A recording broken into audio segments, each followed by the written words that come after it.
Happy birthday, Leroy! I got you this time, didn't I?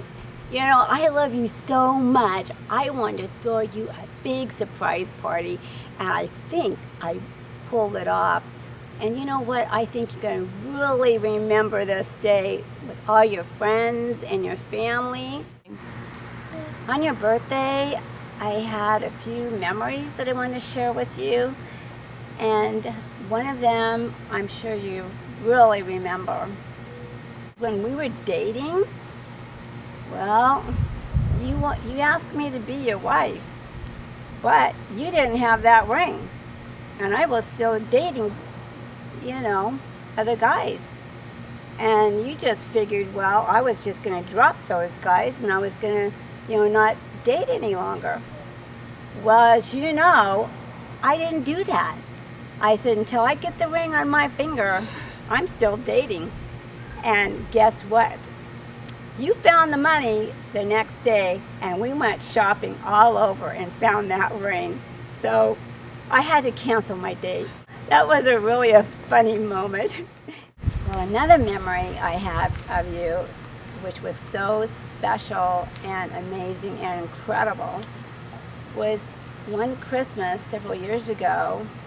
I thought we were all done opening up our gifts, and guess what? You said, "Hey, Kathy, we have one more gift for you," and you brought over, you got down on your knee, and I opened it.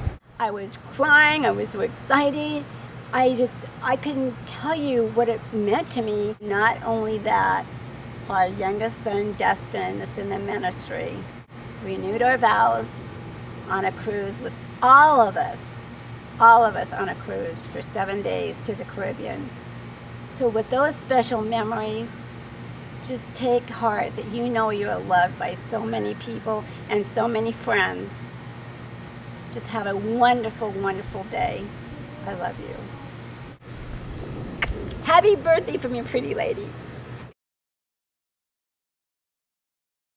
Hey Dad, I just want to wish you a happy birthday. Thanks for all the memories that you've given me. As you can see, we're here at Gabriel Park, and this is one of the memories that I have about coming here, playing ball with you, when you were a coach, and then me playing under you and stuff like that, and then being with my brothers and stuff. So just want to wish you a happy birthday here at Gabriel Park. Yeah, one of the past memories I have of Dad, when you were going to get married to Mom, and I didn't have really a real father before that, growing up. And I just remember when Mom said that, you can call Dad whatever you like, you don't have to call him Dad, you can call him Leroy if you like, And I just remember popping that question, well, do I call Dad Leroy or do I call Dad Dad, And at that time I was a little confused because I didn't really have a father figure at that time and stuff. And while we're getting ready for the wedding for the next day, I popped the question again, hey Mom, should I call him Dad or Leroy? And she said, just do what you feel comfortable, And I just remember being really excited.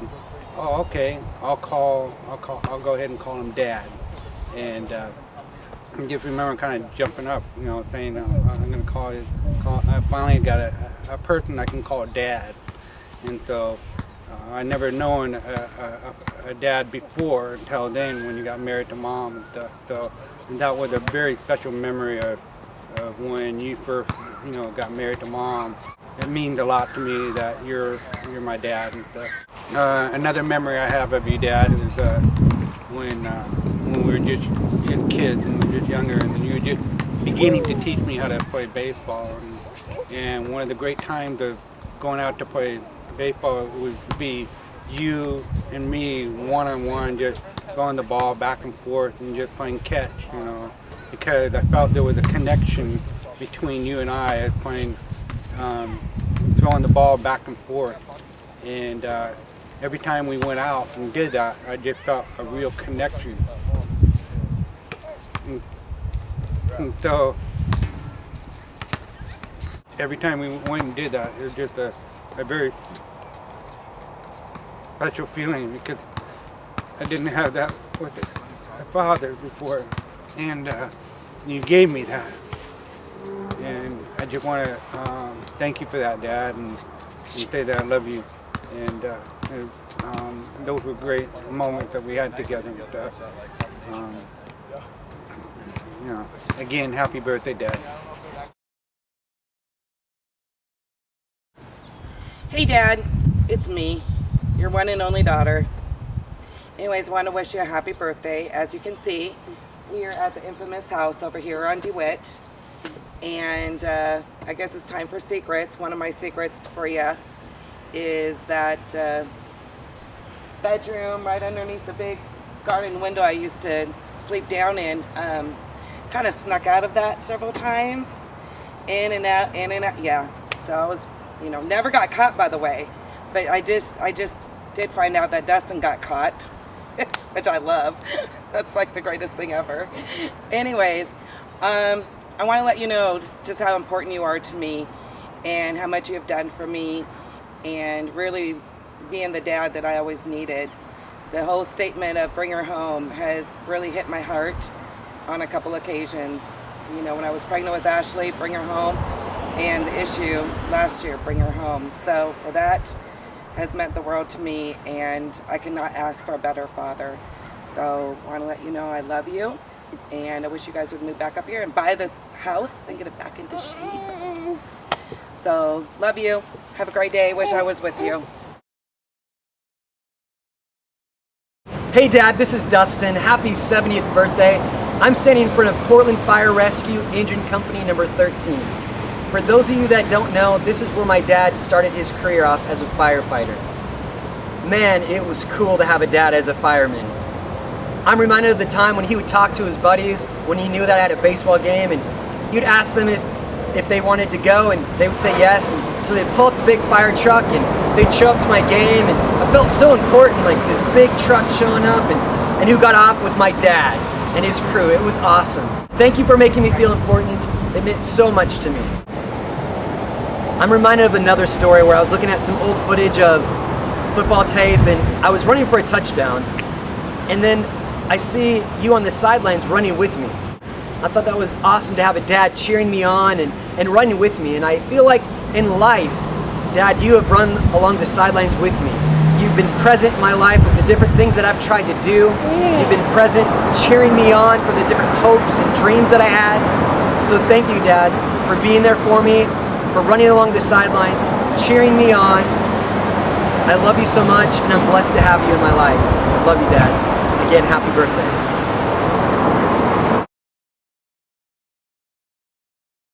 Yeah, Mom, I know, they're cute, but they're just not appropriate for Facebook. You can't put those kind of pictures on there.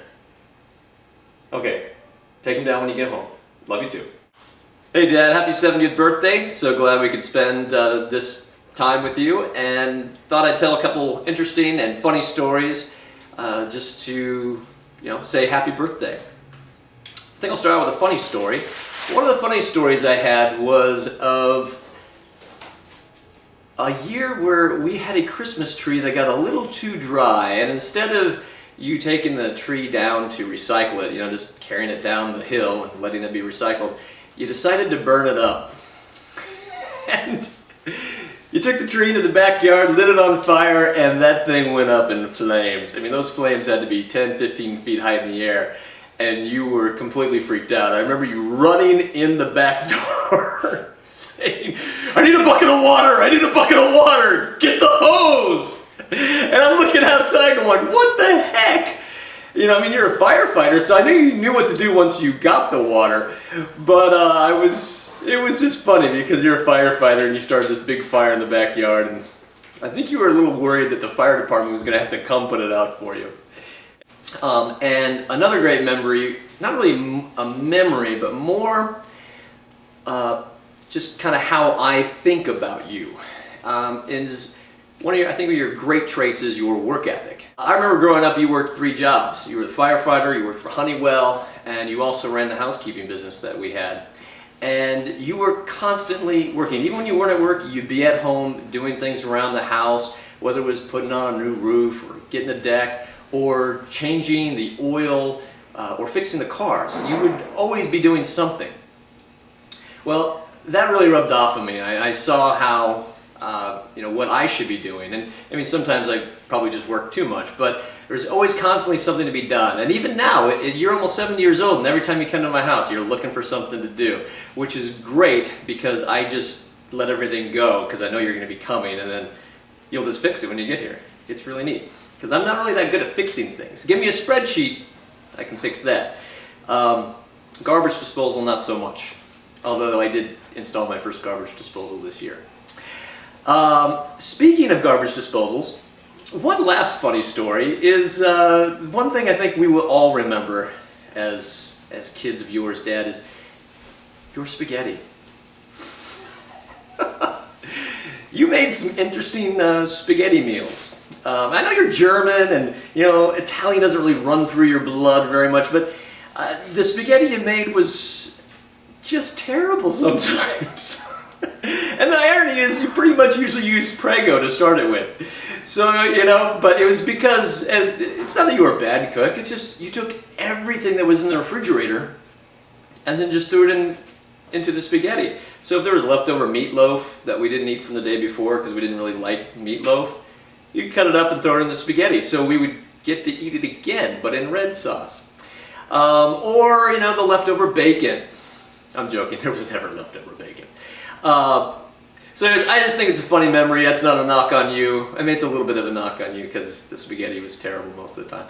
But no, we all laugh about it now. The kid, Dustin and Carrie and Ken, that your spaghetti was always something to be remembered. Anyways, that's all I got. Thank you so much for being my dad and for loving me, and I love you too. And let's have a fun party.